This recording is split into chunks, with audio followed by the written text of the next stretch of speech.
Hi, welcome. I'm David. I'm Tiffany.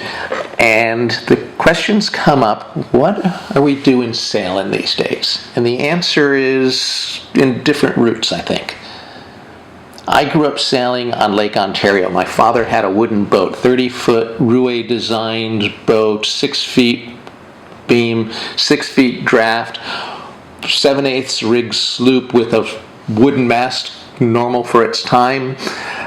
Heeled pretty hard when the wind was up, and I learned to sail with my dad and his friend Walt Kaz. John and Walt would go sailing with a bunch of kids on the boat. They'd take naps in the sun, and we'd sail around while they were snoozing, and they'd wake up, and we knew more about sailing than we did when they went to sleep. And that's how I learned to sail. And sailed on various other boats. I had a gaff-rigged sloop for a while. Kept it in a small harbor on Lake Ontario. And sailed in the Gulf of Mexico, sailed in San Diego, sailed in the Bay Area here, a little bit in New England, hither and yon, but I've sailed since I was a kid. And always loved to sail. I spent a lot of years racing in the slot in San Francisco Bay between the Golden Gate Bridge and Alcatraz. And you kind of cut your teeth in a different kind of sailing doing that. And it's a lot of fun, it's pretty energetic. But I stopped sailing when my kids were in 2nd and 3rd grade. They got a chance to sail with me in kindergarten and learned how to manage the boat themselves as small kids running around the deck and a couple of adults kind of supervising. But I stopped sailing because just life got busy. So no time to race, no time to do things, and just was out of the community for a while. In the meantime, you took a sailing class unbeknownst to me, and then afterwards asked, did I know anything about sailing? So my sailing experience is much more limited. I learned how to sail this summer, and that was it for several months. As part of a race crew, mostly out of the Monterey Bay in Santa Cruz. Yeah, I liked how you called me when you took a sailing class like 2 years ago and just took a weekend class. And said, do you know anything about sailing? I wanted to try something new. And open the floodgates to a conversation. And then going to Santa Cruz, there's a day we went down, and I didn't tell Tiffany how this was going to work, but showed up at the dock looking for the beer can skippers and introduced herself to someone who we sailed a lot with subsequently, but said, here's my experience, here's my wife's experience, we're a twofer. And he said, please come aboard. And Tiffany, you don't even have to do anything. Just come for the ride. And by the time we were done sailing, you were ready to sail. Not just ready to sail, but changed my whole life around sailing. Yeah, it's fun. It's a lot of fun. Yeah, so we raced on a Santa Cruz 27 for the beer can races and some other trophy kinds of races last year, including racing in the Nationals in San Francisco Bay. That was an eye-opening experience for you? Yes. How was that first day racing? We raced, 35 miles or something on the opening days racing? Yes, I think it was a 5-hour race straight, and definitely very different than Monterey Bay. It was the first time for me in San Francisco Bay over the summer, and let's just say at one point I turned to my left and 2 crew members were chest deep in water. Yeah,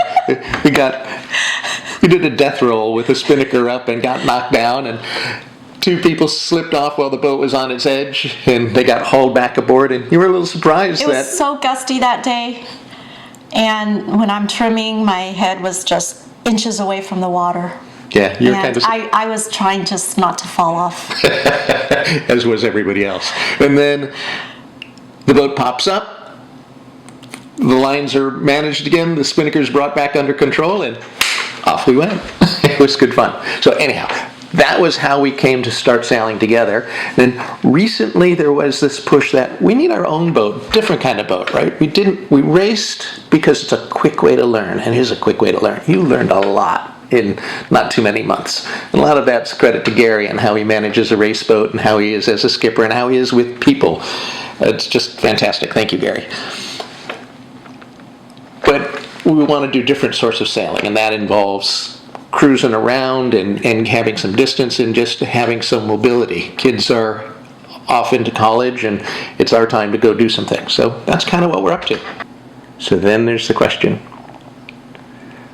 Now that we're back into sailing, what kind of boat should we get? What kind of boat should we get?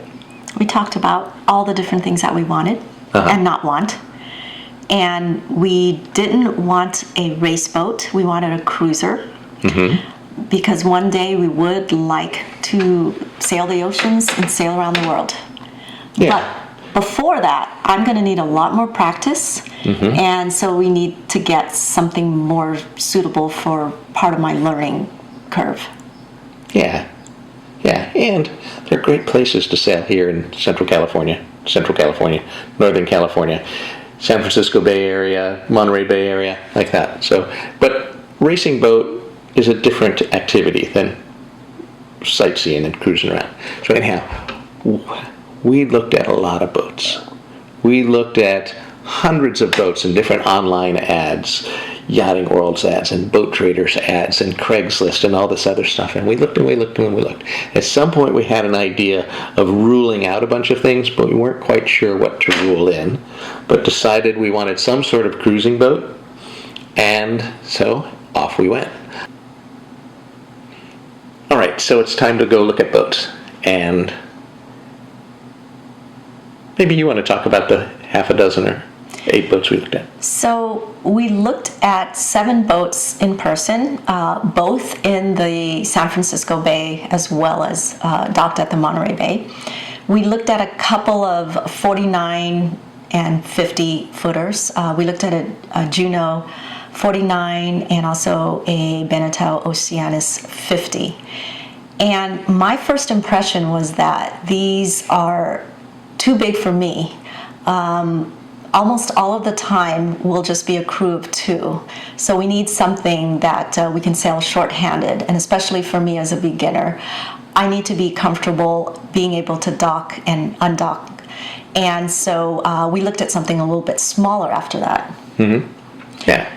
So then we looked at, we looked at a couple of 46 footers, but Beneteau Oceanus 46. And they were nice. I mean, one was truly in excellent condition, and the other wasn't as well maintained. But I think for me, it still felt a little too big, and especially when I'm looking up the mast, it just really overwhelming for me. So I wanted to go further down in size. Yeah. I think we learned a couple of things looking at those boats. Right. First thing was, starting a little smaller was better than starting too big, right? Better to be a little too small than a little too big. And the second thing was, we really cared about how well the boats had been maintained. We wanted something that we could sail, we could use, and we didn't really want a project boat. And some of the boats were in pretty rough shape, and some of the boats were just gorgeous. Right, so we narrowed it down. So there were 2 36-footers that we liked, one of them was actually in the harbor that we preferred, but that didn't go through. But that was fine because the second one was one that worked out really well for us. So in the end, we ended up choosing a 36-foot boat, and now we would like to introduce Eagle, our Beneteau 361.